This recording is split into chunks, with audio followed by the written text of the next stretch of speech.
मैं हवा हूं।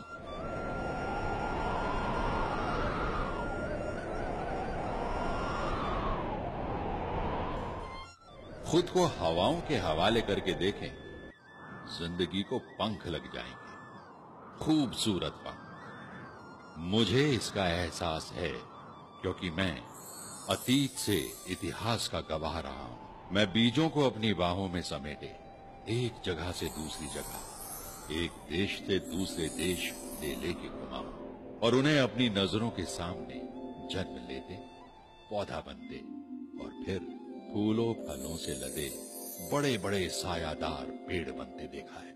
और खुददारी तो देखें इन बीजों की।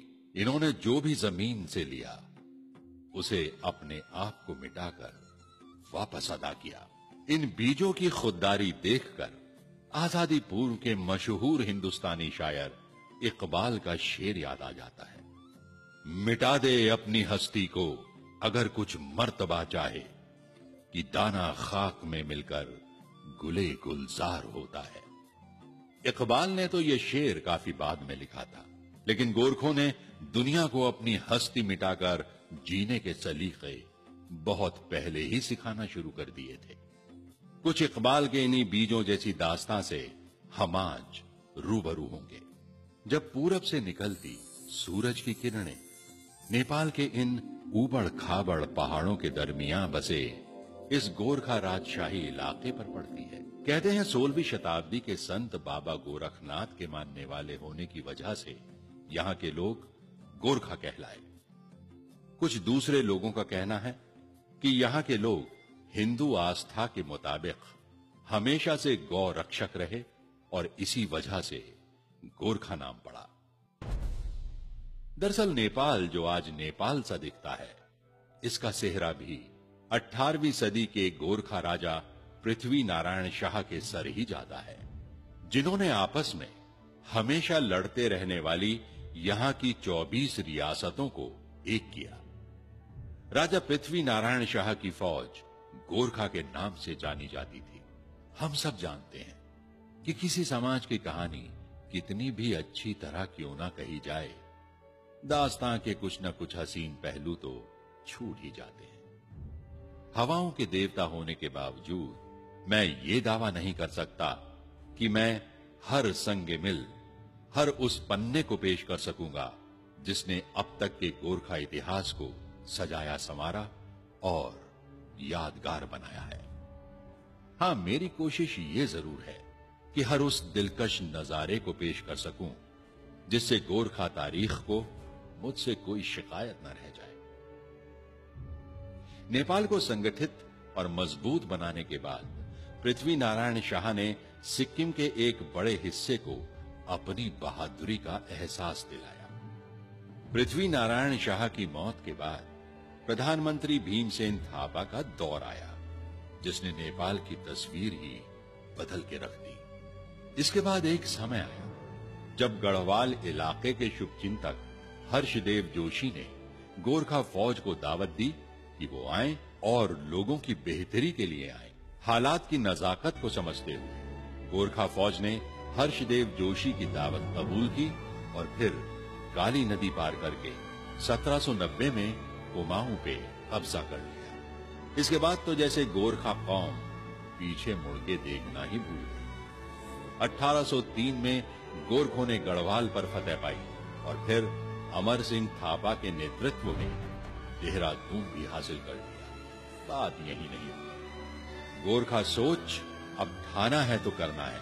आगे बढ़ने की हद तो ये हो गई कि हवाओं पे सवार गोरखा फौज पंजाब के पहाड़ों को कब्जा करते हुए हिमाचल पहुंच गई और सतलुज नदी पे जाके रुकी। अब हुआ वही जो होना चाहिए। कहते हैं किसी भी बहादुर कौम को उसका हक मिल ही जाता है। इन सब इलाकों पर अब गोरखों की हुकूमत हो गई। लेकिन इसी बीच ब्रिटिश ईस्ट इंडिया कंपनी, जो कि खुद पूरे हिंदुस्तान को अपना गुलाम बनाने के ख्वाब बुने हुई थी, गोरखों की बहादुरी की खबरें मिलने लगी।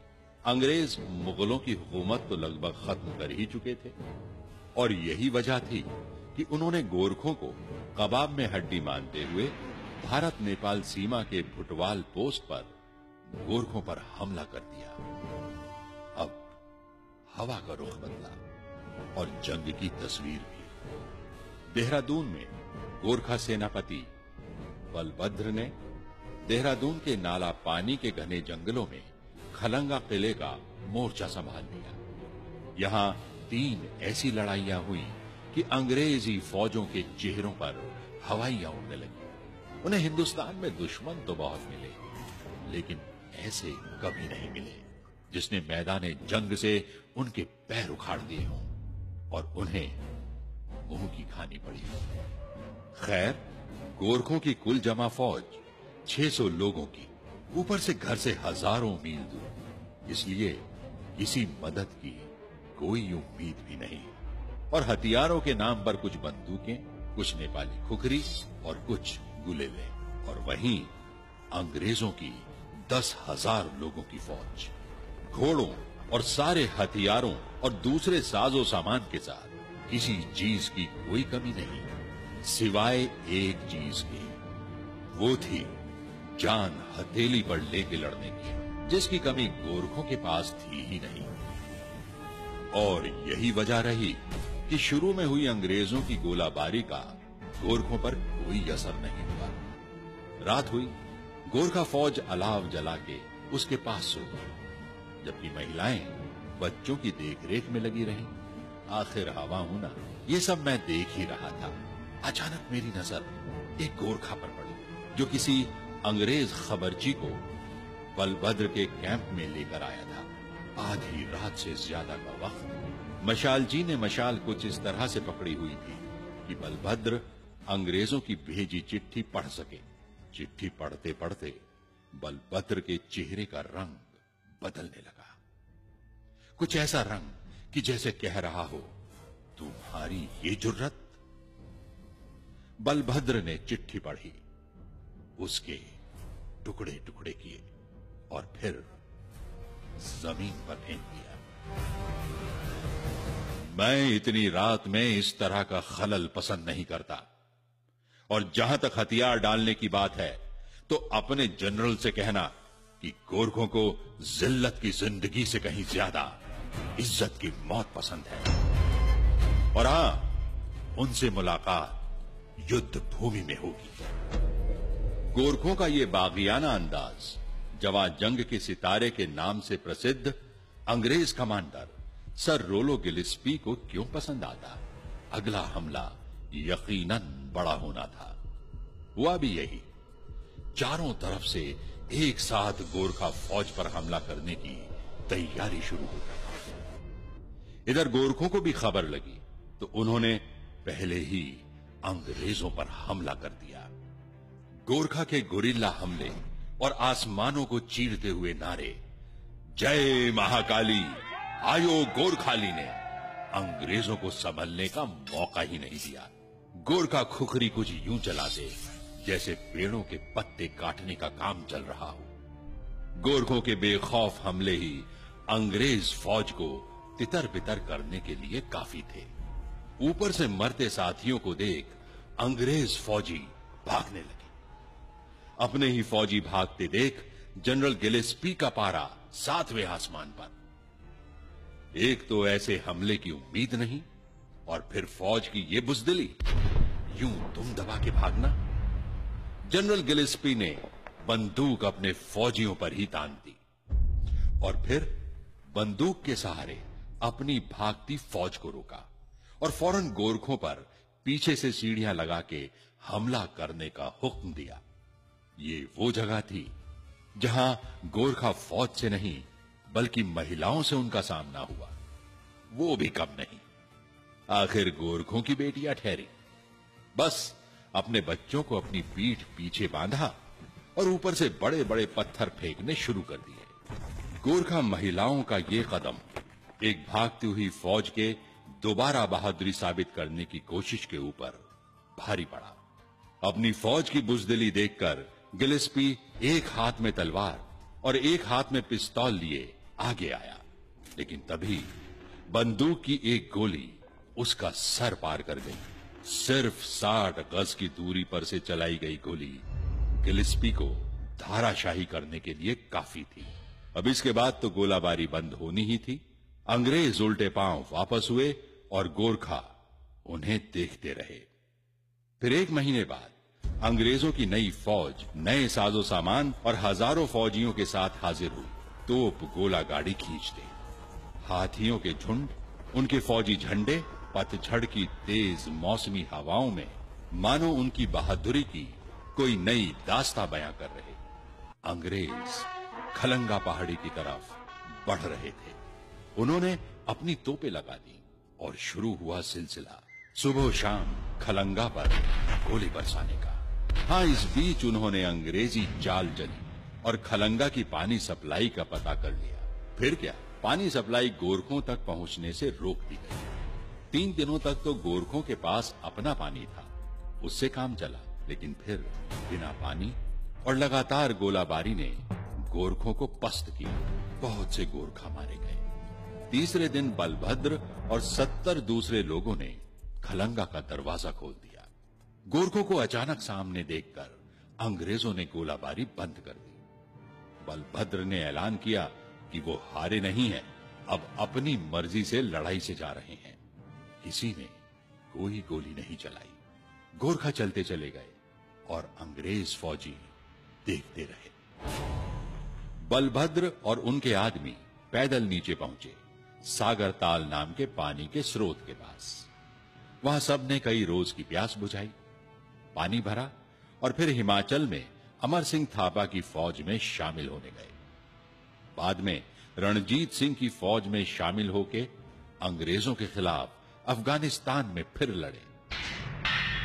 अंग्रेजों ने खलंगा को नेस्ता नाबूद कर दिया।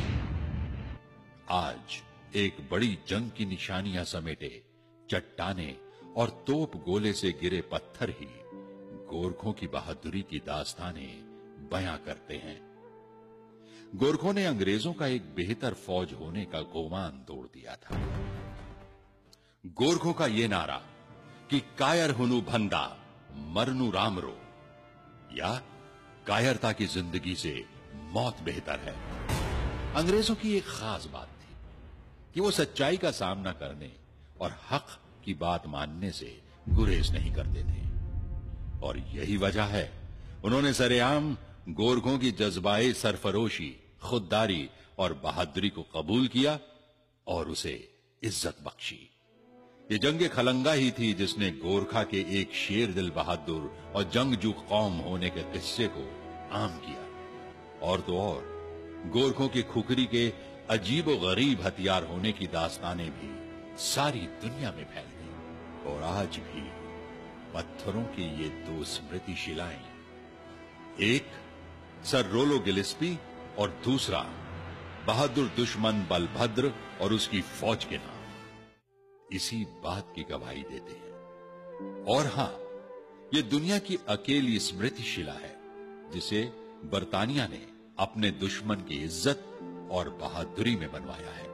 अंग्रेजों से गोरखों का अगला मुकाबला हिमाचल प्रदेश में जनरल अमर सिंह थापा से हुआ। गोरखों की आखिरी घेराबंदी सबाथू के नजदीक मलाऊ में थी। यहां भी कुछ वैसा ही हुआ कि दोनों में से कोई फतह याब नहीं हुआ और गोरखों की बहादुरी का लोहा मानते हुए अंग्रेजों ने गोरखा फौज का बाइज्जत अपने बुलंद फौजी झंडों के साथ नेपाल वापस जाने का करार किया। गोरखों और अंग्रेजों के करारनामे के वक्त तक गोरखों की गढ़वाल में 12, सिक्किम में 33 और कुमाऊं में 25 की हुकूमत हो चुकी थी। गोरखा रियासत सतलुज से तिस्ता तक फैली हुई थी। सगौली करारनामे के बाद गोरखों के जीते हुए 105,000 किलोमीटर के हर इंच का हकदार अंग्रेजों को बनाया गया। और तो और गोरखों की बहादुरी की इससे बड़ी सनद क्या होगी कि अंग्रेजों ने उनको अपनी गोरखा बटालियन में शामिल करना शुरू कर दिया। और अंग्रेजों के गोरखों पर भरोसे का आलम यह था कि पहले विश्व युद्ध के वक्त गोरखा रेजिमेंट ने